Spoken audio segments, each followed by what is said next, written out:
AskReddit by Reddaboom. People who have lived in dorms, what is your craziest dorm story? Woke up late one night to hear some commotion in the lounge next to my room. Glance out the window and see a couch go flying off the balcony and crash to pieces on the ground 5 floors below. Then a slurred voice shouted up from the ground, "Don't you fucking throw couches at me, bitch."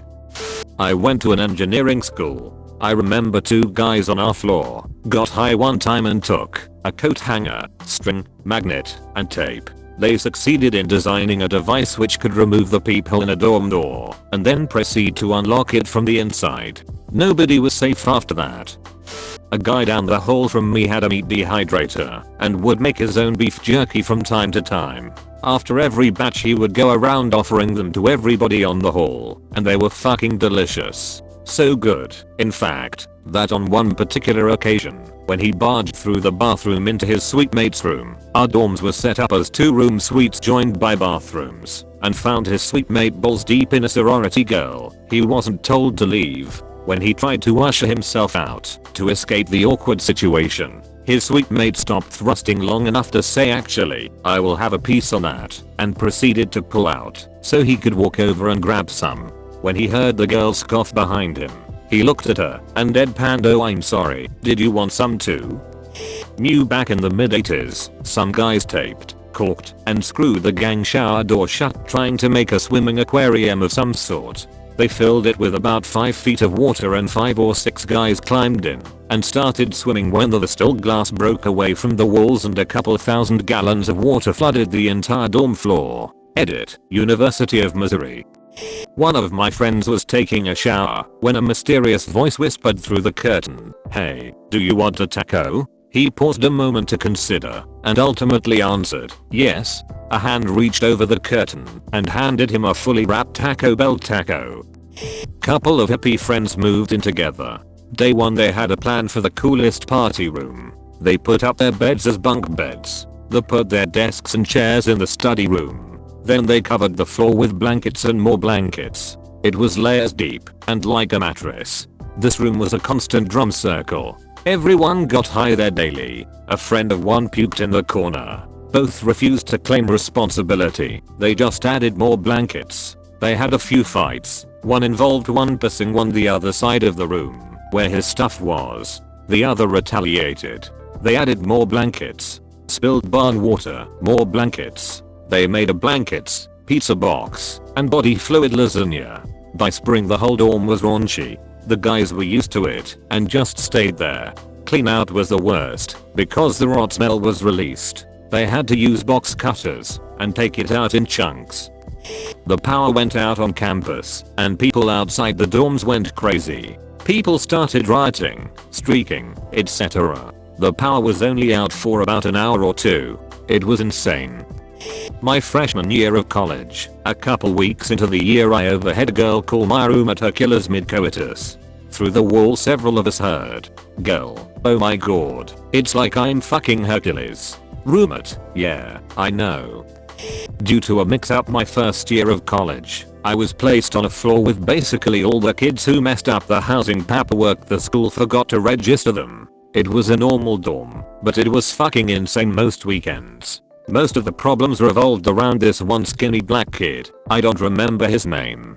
Unlike most people who are happy drunks or angry drunks, he was a batshit Arkham Asylum motherfucking nutcase drunk. Most of the time, his insanity was confined to a room. However, one time he escaped. At about 2 AM, my roommate and I hear screaming and yelling coming from the hall. We look out, and this kid is shirtless running up and down the hall with his friends trying to catch him, calm him down. He was punching walls and had this big bleeding gash on his forehead. He wasn't really making any sense, but his friends' wardens were trying to get help restraining him.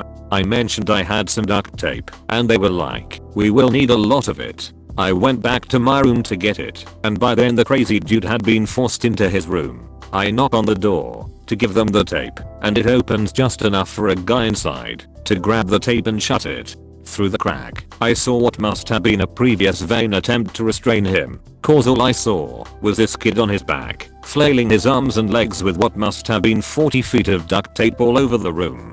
Apparently, they literally taped him to his bed in order for him to eventually pass out. I got the roll back the next day, and it was mostly gone. I'm pretty sure that kid either dropped out or transferred. I didn't see him around campus after first semester. There were other stories from that floor, but that one definitely takes the cake. Someone on my hall kept punching holes in the wall and tearing out the drywall, wood and occasionally concrete. One time whoever it was went on a rampage and tore out a huge 4 to 5 foot long section of wall. I'm talking 4 to 5 feet long and floor to ceiling height. I went to Columbia University. I was in John Jay dorm my freshman year. It's 15 stories tall, if I remember correctly. The important details are 1. It's on 114th Street, about 120 blocks or so north of Lower Manhattan, and 2. Back in the early 2000s there was nothing preventing kids on the top floor from climbing out onto the roof, which is pretty crazy. 2000. Seems kind of late for that. Anyway, 9/11 happens about a week into my freshman year. After watching the news for a while on the TV on my floor, I go up to the top floor, where I had met a guy during orientation, and I used his room to climb out on the roof. You could see the towers burning, even from so far uptown. I had a camera, and I took a picture, and the moments after I took the picture, the first tower collapsed. I could hear people from all over the building screaming. Anyway, that's my dorm story. I climbed on the roof and watched the World Trade Center collapse. Also, we busted in on a guy while he was having sex with his row once. Some girls on my floor, 3rd, left their window open on a freezing winter day with their built-in heater blasting. The heater overheated and exploded, causing that half of the floor to flood with boiling hot water along with all of the rooms under it. There was steam all in the halls and the fire alarm went off. Water was absolutely everywhere. Didn't touch my room, so I didn't give a fuck and went to class. As unwrap, I got a call to the emergency number. There was a situation in the women's bathroom. We got there, and on the toilet handle there was what looked to be a piece of vaginal discharge with a single pubic hair on the handle. Then there was the robe couple. Never talked to anyone, just wore bathrobes when they came out of their room, which was only to get food mail. The phantom shit of the dorm I lived in had a basement with a single bathroom that no one really used. Often, when I or my friends from the dorm used the bathroom, there would be this insanely large, baby-sized turd left in the bowl. Too massive to be flushed. This occurred throughout the entire year. Everyone wanted to know who it was. My freshman year roommate was this gorgeous, tiny Lithuanian blonde girl. Towards the very end of the year, I went to use our own personal bathroom, and floating in the bowl was this massive shit. I tried to flush it a few times. It didn't work, so I started heading out the door to use a public bathroom. On the way out, my roommate, who was studying at her desk, looked up red-faced and asked, "It didn't take it?" And that is how I discovered the phantom shitter. Girl slid downstairs on an ironing board in the dark. Sparks everywhere. Tit popped out.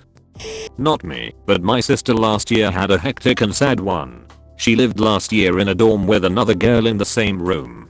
Girl seemed fine. They got along great and were pretty good roommates. Around first semester exam time, she walks into her dorm to find her roommate dead on her bed. The roommate committed suicide and said in a letter to her, "This is not your fault. I just can't handle school anymore." Sister was traumatized, but continued in with school. Different room now, and new roommate same dorm style. Only 2 weeks after she finds her new roommate with a knife in her stomach on the floor. This one was stabbed by the roommate's boyfriend who couldn't handle a breakup from her roommate. Luckily the roommate survives. So my sister decides that these types of rooms are not for her and asks to have a single room.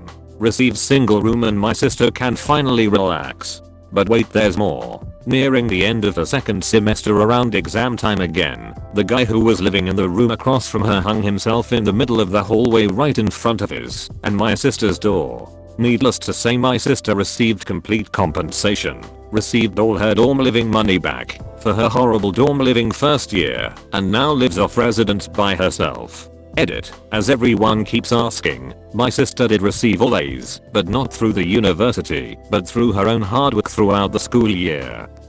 Thanks for watching. Feel free to subscribe.